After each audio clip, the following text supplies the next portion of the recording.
Promocija najpopularnijeg sporta i fudbalskog kluba Jagodina startovala je danas u osnovnoj školi Goran Ostojić. Veliki broj osnovaca te škole pozdravio je prvotimce Jagodine na čelu sa šefom stručnog štaba Simom Krunićem. Burnim aplauzom pozdravljena je i maskota kluba, a održano je i takmičenje u žongliranju.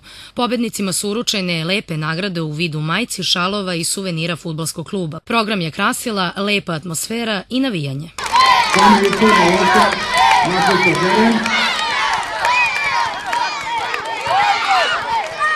Mladi navijači Jagodine nisu propustili priliku za fotografisanje i uzimanje autograma od prvotimaca jagodinskog superligaša. Saša, vidim da si vrlo zaposlen, ali da čujem kako ti ocenjaš današnje druženje u osnovnoj školi Goran Ostojić?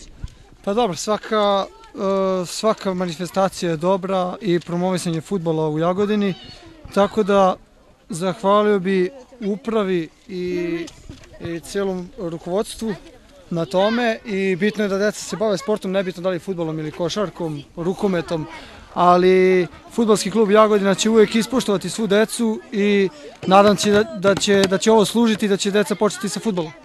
Da li na osnovu onog što si video danas misliš da ima talenata među ovim učenicima? Pa naravno, videli ste takmičenje u žongliranju, nije loše uopšte, tako da bi mogli dosta njih da počne sa treniranjem. Za koga vi navijate? Za Jagodinu. I ko vam se najviše sviđa od fudbalera Jagodine? Koga najviše voli? Ja, Popoja. I ja. A jel vi pratite utakmice često? Da, pratimo svaki dan dolazimo u utakmice kad ima. Volimo Popoja, Mudrinskog, Novomudrinski tiše za Zvezdu. Koju si skoro gledao utakmicu da ti se najviše dopala? Pa, to je bilo malo kasnije, ali Novi Pazar i Jagodina. A zašto baš ta?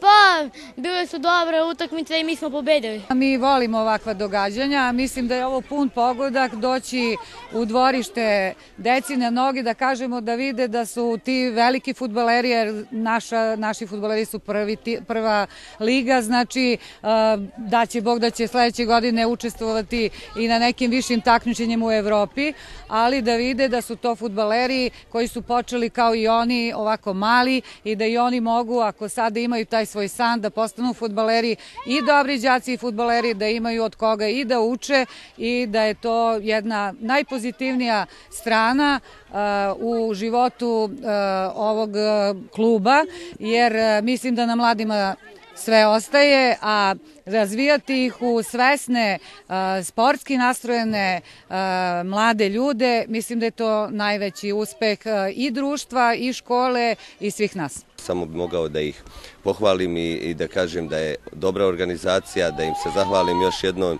i na navijačima koji dolaze na naše utakmice i direktorki koja nas isto tako prati, da dođu još u što većem broju i da budu oni fini naši navijači. Mi ćemo trebati čak i da odvojimo neki dio za njih, da malo ne budu ipak sa ovim starijim, da su malo onaj desni deo severnih tribina, da nas bodre i nadam se da će poslije ove posjete naše doći u što većem broju da nas podrže. Promocija fudbala u jagodinskim osnovnim i srednjim školama održavaće se svake srede.